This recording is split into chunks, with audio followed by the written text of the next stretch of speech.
Hi, hello. Last ಕ್ಲಾಸಲ್ಲಿ ನಾವು ಬೇಡಿಕೆಯ ರೇಖೆ, ಬೇಡಿಕೆ ಅಂದ್ರೇನು, ಬೇಡಿಕೆಯ ನಿಯಮ ಮತ್ತು ಅದರ ನಿಷ್ಪತ್ತಿಯ ಬಗ್ಗೆ ಅಧ್ಯಯನವನ್ನು ಮಾಡಿದ್ವಿ. ಸೊ ಇವತ್ತು ಪ್ರಮುಖವಾದಂಥ 6 ಮಾರ್ಕ್ಸಿಗೆ ಬೀಳ್ತಕ್ಕಂಥ ಪ್ರಶ್ನೆ, ಬೇಡಿಕೆಯ ರೇಖೆಗಳೊಂದಿಗಿನ ಚಲನೆಗಳು ಮತ್ತು ಬೇಡಿಕೆಯ ರೇಖೆಯ ಪಲ್ಲಟಗಳನ್ನು ನಾವಿಲ್ಲಿ ಅಧ್ಯಯನವನ್ನು ಮಾಡಬೇಕಾಗ್ತದೆ.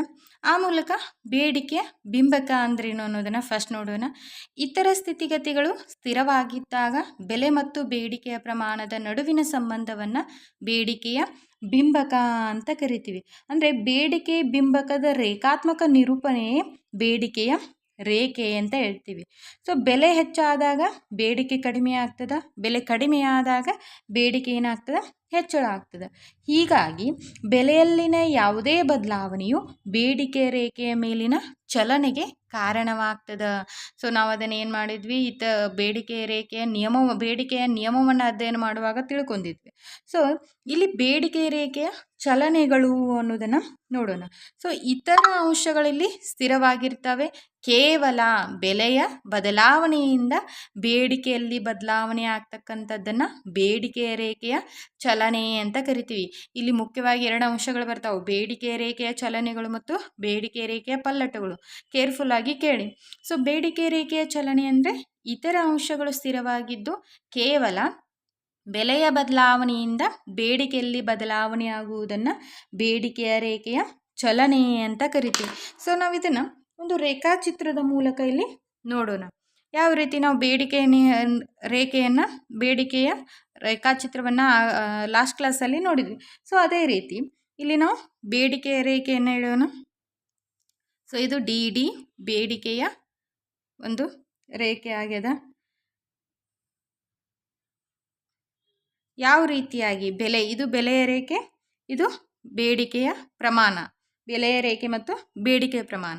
ಬೆಲೆ ಹೆಚ್ಚಳವಾದಾಗ ಯಾವ ರೀತಿಯಾಗಿ ನಮ್ಮ ಬೇಡಿಕೆ ಪ್ರಮಾಣದಲ್ಲಿ ಬದಲಾವಣೆ ಆಗ್ತದೆ, ಬೆಲೆ ಕಡಿಮೆ ಆದಾಗ ಬೇಡಿಕೆಯ ಪ್ರಮಾಣದಲ್ಲಿ ಯಾವ ರೀತಿ ಬದಲಾವಣೆ ಆಗ್ತದೆ ಅನ್ನೋದನ್ನು ನಾವಿಲ್ಲಿ ನೋಡೋಣ. ಸೊ ಇಲ್ಲಿ ಇದು ಬೆಲೆ ಮತ್ತು ಇದು ಬೇಡಿಕೆಯ ಪ್ರಮಾಣ ಅಂತ ಹೇಳೋಣ. ಸೊ ಬೆಲೆ ಮತ್ತು ಬೇಡಿಕೆಯ ಪ್ರಮಾಣ.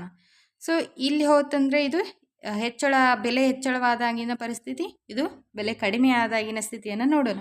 ಸೊ ಇಲ್ಲಿ ನಮಗೆ 3 ಬಿಂದುಗಳು ಸಿಗ್ತಾವೆ, ಸಿ, ಎ ಮತ್ತು ಇಲ್ಲಿ ಈ ಬಿಂದುವಿಗೆ ನಾವು ಬಿ ಅಂತ ಹೇಳ್ತೀವಿ. ಟೋಟಲ್ ಆಗಿದ್ದು ಡಿಮ್ಯಾಂಡ್ ಕರ್ವ್. ಸೊ ಇಲ್ಲಿ P1 P2 ಅಂತ ಹೆಸರುಕೊಳ್ಳೋಣ. ಸೊ ಇಲ್ಲಿ Q2 ಮತ್ತು Q1 ಅಕಾರ್ಡಿಂಗ್ ಟು P1 P2ದ ಮೇಲೆ ನಾವು ಇದನ್ನು ನೋಡೋಣ. ಸೊ ಫಸ್ಟ್ ಇಲ್ಲಿ OXY ಎವ್ರಿ ಡೈಗ್ರಾಮಲ್ಲಿ ನೀವು ಇದಿಷ್ಟು ಹಾಕಲೇಬೇಕು. ಇದು ಹಾಕಲಿಲ್ಲ ಅಂದರೆ ಮಾರ್ಕ್ಸ್ ಕಟ್ ಆಗ್ತದೆ. ಸೊ OX ರೇಖೆಯ ಮೇಲೆ ಬೇಡಿಕೆಯ ಪ್ರಮಾಣವನ್ನು, OY ರೇಖೆಯ ಮೇಲೆ ಬೆಲೆಯನ್ನು ಏನು ಮಾಡೈತಿ ತೋರಿಸಲಾಗೈತಿ. ಡಿ ಅಂತಕ್ಕಂಥದ್ದು ಬೇಡಿಕೆಯ ರೇಖೆ, ಡಿ ಇದು ಬೇಡಿಕೆಯ ರೇಖೆ. ಈ ಮೇಲಿನ ರೇಖಾಚಿತ್ರದಲ್ಲಿರುವಂತೆ ಅನುಭೋಗಿ ಡಿ ರೇಖೆಯ ಮೇಲಿರ್ತಕ್ಕಂಥ ಎ ಬಿಂದುವಿನಿಂದ ಬಿ ಬಿಂದುವಿಗೆ ಚಲಿಸಿದರೆ, ಎ ಬಿಂದುವಿನಿಂದ ಬಿ ಬಿಂದುವಿಗೆ ಚಲಿಸಿದರೆ ಬೇಡಿಕೆಯ ಹಿಗ್ಗುವಿಕೆ ಆಗ್ತದೆ. ಯಾಕಂದರೆ ಇಲ್ಲಿ ಬೆಲೆ ಕಡಿಮೆ ಆಗ್ತದೆ. ಎ ಬಿಂದುವಿನಿಂದ ಸಿ ಬಿಂದುವಿಗೆ ಚಲಿಸಿದರೆ ಬೇಡಿಕೆ ಕುಗ್ಗುತ್ತದ ಅಂತ ಹೇಳ್ತೀವಿ. ಸೊ ಯಾಕೆ ಕುಗ್ತದ? ಇಲ್ಲಿ ಬೆಲೆ ಹೆಚ್ಚಳ ಆದಾಗ ಬೇಡಿಕೆಯ ಪ್ರಮಾಣ ಕಡಿಮೆ ಆಗ್ತದೆ. ಹೀಗಾಗಿದು ಬೇಡಿಕೆ ಕುಗ್ಗುವಿಕೆ ಅಂತ ಕರಿತೀವಿ. ಒಟ್ಟಾರೆಯಾಗಿ ಈ ಹಿಗ್ಗುವಿಕೆ ಮತ್ತು ಕುಗ್ಗುವಿಕೆ ಒಂದೇ ಬೇಡಿಕೆ ರೇಖೆ ಮೇಲಿನ ಚಲನೆಗಳು ಅನ್ನೋದನ್ನು ನಾವು ಗಮನಿಸಬೇಕಾಗ್ತದೆ.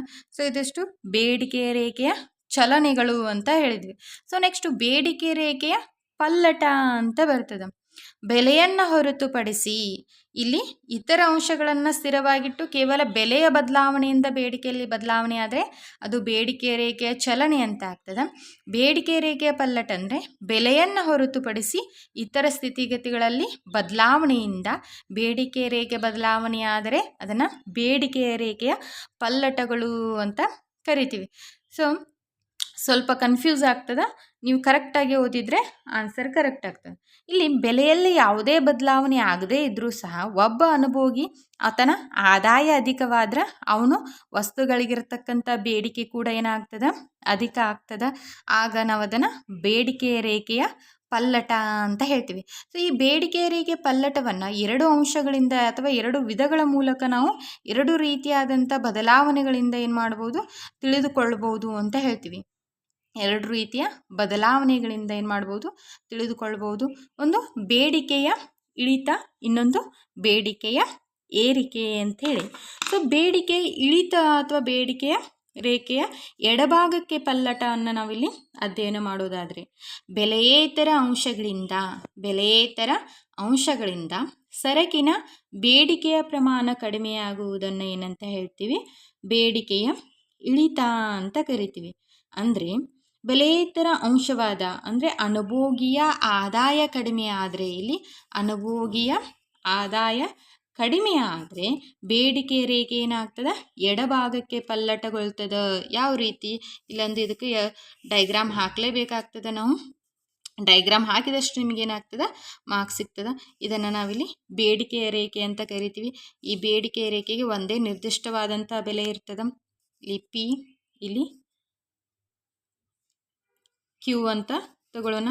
ಸೊ ಇದು ಡಿ ರೇಖೆ ಅಂದರೆ ಡಿಮ್ಯಾಂಡ್ ರೇಖೆ. ಸೊ ಬೇಡಿಕೆ, ಈಗ ಅನುಭೋಗಿ ಆದಾಯ ಕಡಿಮೆ ಅನುಭೋಗಿ ಆದಾಯ ಕಡಿಮೆ ಆದಾಗ ಏನಾಗ್ತದೆ, ಆತ ಖರೀದಿ ಮಾಡ್ತಕ್ಕಂಥ ಸರಕಿನ ಪ್ರಮಾಣ ಕೂಡ ಕಡಿಮೆ ಆಗ್ತದೆ. ಸೊ ಹೀಗಾಗಿ ಇಲ್ಲಿ ನಾವು ಮತ್ತೊಂದು ರೇಖೆಯನ್ನು ತೆಗೆದುಕೊಳ್ಳೋಣ. ಯಾಕಂದರೆ ಅನುಭೋಗಿ ಆದಾಯ ಹೆಚ್ಚಳ ಆದರೆ ಬಲಗಡೆಗೆ ಹೋಗ್ತದೆ ರೇಖೆ, ಅನುಭೋಗಿ ಆದಾಯ ಕಡಿಮೆ ಆಗಿದೆ, ಹೀಗಾಗಿ ಎಡಗಡೆಗೆ ನಾವು ಈ ರೇಖೆಯನ್ನು ತಗೊಳ್ತೀವಿ. ಸೊ ಇದಕ್ಕೆ DD2 ಅಂತ ಹೆಸರನ್ನು ಕೊಡೋಣ. ಡಿಮ್ಯಾಂಡ್ ಕರ್ವ್ 2 ಒಂದೇ ಬೆಲೆ ಇರ್ತದೆ, ಒಂದೇ ಬೆಲೆ ಆದರೆ ಬೇಡಿಕೆ ಪ್ರಮಾಣ ಮಾತ್ರ ಇಲ್ಲಿ ಬದಲಾವಣೆ ಆಗ್ತದೆ. OX ಅಕ್ಷದಲ್ಲಿ ಬೇಡಿಕೆಯ ಪ್ರಮಾಣವನ್ನು ಮತ್ತು OY ಅಕ್ಷದಲ್ಲಿ ಬೆಲೆಯ ಪ್ರಮಾಣವನ್ನು ಈ ರೇಖಾಚಿತ್ರದಲ್ಲಿ ತೋರಿಸಲಾಗೈತಿ. ಸೊ DD ಇದು ಬೆಲೆಯ ರೇಖೆ ಅಂತ ಕರಿತೀವಿ. ಈ ಮೂಲ ಬೇಡಿಕೆಯ ರೇಖೆ ಬೆಲೆಯಲ್ಲಿ ಸ್ಥಿರವಾಗಿದ್ದರೂ ಸಹ ಇಲ್ಲಿ ಬೆಲೆ ಸ್ಥಿರ ಆಗೈತಿ, ಆದರೂ ಸಹ ಬೇಡಿಕೆ ಕಡಿಮೆ ಆಗೈತಿ. ಯಾಕಂತಂದರೆ ಅನುಭೋಗಿಯ ಆದಾಯ ಇಲ್ಲಿ ಕಡಿಮೆ ಆಗಿದೆ. ಅದರ ಪರಿಣಾಮವಾಗಿ ಬೇಡಿಕೆಯ ಪ್ರಮಾಣ OQನಿಂದ OQ2ಗೆ ಏನಾಗೈತಿ, ಕಡಿಮೆ ಆಗೈತಿ ಅನ್ನೋದನ್ನು ನಾವು ಈ ಒಂದು ಪಲ್ಲಟದ ಮೂಲಕ ತಿಳಿದುಕೊಳ್ಬೋದು. ಸೊ ಇದನ್ನೇ ನಾವು ಬೇಡಿಕೆಯ ರೇಖೆ ಎಡಭಾಗಕ್ಕೆ ಪಲ್ಲಟಗೊಂಡಿದೆ ಅಂದರೆ DD1ಇಂದ DD2ಗೆ ಏನಾಗ್ತದೆ, ಎಡಭಾಗಕ್ಕೆ ಪಲ್ಲಟಗೊಂಡಿದೆ ಅನ್ನೋದನ್ನು ಹೇಳ್ತೀವಿ. ಸೊ ಇದನ್ನೇ ಬೇಡಿಕೆಯ ಇಳಿತ ಅಂತ ಕರಿಬೋದು. ಸೊ ಬೇಡಿಕೆ ಏರಿಕೆ ಅಂದರೆ ಏನು? ಸೊ ಸ್ವಲ್ಪ ಚೇಂಜಸ್, ಭಾಳ ಚೇಂಜಸ್ ಇಲ್ಲ, ಇಲ್ಲಿ ಅಧಿಕವಾಗ್ತಕ್ಕಂಥದ್ದಷ್ಟೇ. ಅಂದರೆ ಬೆಲೆಯೇತರ ಕಾರಣಗಳಿಂದ ಸರಕಿನ ಬೇಡಿಕೆಯ ಪ್ರಮಾಣ ಅಧಿಕವಾಗುವುದನ್ನು ನಾವು ಬೇಡಿಕೆಯ ಏರಿಕೆ ಅಂತ ಕರಿತೀವಿ. ಸೊ ಸೇಮ್ ಡೈಗ್ರಾಮ್ ಬರ್ತದೆ. ಇದು ಎಡಭಾಗಕ್ಕೆ ಪಲ್ಲಟಗೊಂಡಿದ್ದನ್ನು ನೋಡಿದ್ವಿ, ಈಗ ಬಲಭಾಗಕ್ಕೆ ಪಲ್ಲಟಗೊಳ್ತಕ್ಕಂಥದ್ದನ್ನು ನೋಡೋಣ. ಸೊ ಇಲ್ಲಿ DD ರೇಖೆ ಏನಾಗ್ತದೆ, ಬೇಡಿಕೆ ರೇಖೆ ಆಗಿರ್ತದೆ. ಇಲ್ಲಿ ಬೆಲೆ ಮಾತ್ರ ಏನಾಗಿರ್ತದೆ, ಒಂದೇ ಆಗಿರ್ತದೆ. ಅದನ್ನು P ಮತ್ತು Q ಅಂತ ಹೇಳ್ತೀವಿ. ಸೊ ಅನುಭೋಗಿಯ ಆದಾಯ ಬೆಲೆಯೇತರ ಕಾರಣಗಳಿಂದಾಗಿ ಸರಕಿನ ಬೇಡಿಕೆ ಪ್ರಮಾಣ ಅಧಿಕ ಆಗ್ತದೆ ಅಂತ ಹೇಳ್ತೀವಿ. ಸೊ ಇಲ್ಲಿ ನಾವು ಬಲಭಾಗಕ್ಕೆ ಬೇಡಿಕೆ ರೇಖೆ ಪಲ್ಲಟಗೊಳ್ಳುವುದನ್ನು ತಗೊಳ್ತೀವಿ. ಸೊ ನೀವು ಸ್ಕೇಲ್ ಮೂಲಕ ಹಾಕೊಳ್ರಿದ್ನ. ಸೊ ಇಲ್ಲಿ ಈ ಒಂದು ಡಿಮ್ಯಾಂಡ್ ರೇಖೆ D1 ಅಂತ ಹೆಸರು ಕೊಡೋಣ. ಸೊ ಇದರ ರೇಖೆನ Q1, ಇಲ್ಲಿ ಬೇಡಿಕೆಯ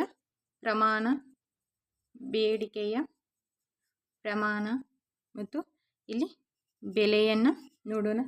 ಸೊ ಈ ಒಂದು ರೇಖಾಚಿತ್ರದಲ್ಲಿ Y ಮತ್ತು X ಕಂಪಲ್ಸರಿ ಎಲ್ಲಿ ಫಾರ್ಗೆಟ್ ಮಾಡುವಂಗಿಲ್ಲ. ಸೊ ಈ ಒಂದು ರೇಖಾಚಿತ್ರದಲ್ಲಿ OX ಅಕ್ಷದಲ್ಲಿ ನಾವು ಬೇಡಿಕೆಯ ಪ್ರಮಾಣವನ್ನು, OY ಅಕ್ಷದಲ್ಲಿ ಬೆಲೆಯನ್ನು ತೋರಿಸಲಾಗಿದೆ. DD ಇದು ಮೂಲ ಬೇಡಿಕೆಯ ರೇಖೆ ಆಗೈತಿ. ಈ ಮೂಲ ಬೇಡಿಕೆ ರೇಖೆ ಬೆಲೆ ಸ್ಥಿರವಾಗಿದ್ದರೂ ಸಹ ಅನುಭೋಗಿಯ ಆದಾಯ ಏನಾಗೈತಿ, ಇಲ್ಲಿ ಹೆಚ್ಚಳ ಆಗ್ಯದ. ಅನುಭೋಗಿಯ ಆದಾಯ ಹೆಚ್ಚಳವಾಗಿದ್ದರ ಪರಿಣಾಮವಾಗಿ ಬೇಡಿಕೆಯ ಪ್ರಮಾಣ OQನಿಂದ OQ1ಗೆ ಏನಾಗೈತಿ, ಅಧಿಕವಾಗಿದೆ. ಸೊ ಇದನ್ನು ಬೇಡಿಕೆಯ ರೇಖೆಯ ಬಲಭಾಗದ ಪಲ್ಲಟನೆ ಅಂತ ಕರೆಯಲಾಗ್ತದೆ. ಸೊ ಇದಿಷ್ಟು ನಿಮಗೆ ಇಂಪಾರ್ಟೆಂಟ್. ಈ ಎರೋ ಮಾರ್ಕ್ ಆಯಿತು, ಈ ಕರೆಕ್ಟಾಗಿ ಈ ಡೈಗ್ರಾಮ್ ನೀವು ಈ ಡೈಗ್ರಾಮಲ್ಲಿ ನೀವು ಎರೋ ಮಾರ್ಕ್ ಆಯಿತು, ಡೈಗ್ರಾಮನ್ನು ನೀಟಾಗಿ ಹಾಕಿದರೆ ನಿಮಗೆ ಮಾರ್ಕ್ಸ್ ಎಲ್ಲೂ ಕಟ್ ಮಾಡಲಿಕ್ಕೆ ಬರೋದಿಲ್ಲ. ಸೊ ಕರೆಕ್ಟಾಗಿ ನೀವು ಎಕ್ಸ್ಪ್ಲೇನ್ ಕೂಡ ಮಾಡಬೇಕಾಗ್ತದೆ. Thank you. ನೆಕ್ಸ್ಟ್ ಕ್ಲಾಸಲ್ಲಿ ನೆಕ್ಸ್ಟ್ ಕಂಟಿನ್ಯೂ ಮಾಡೋಣ.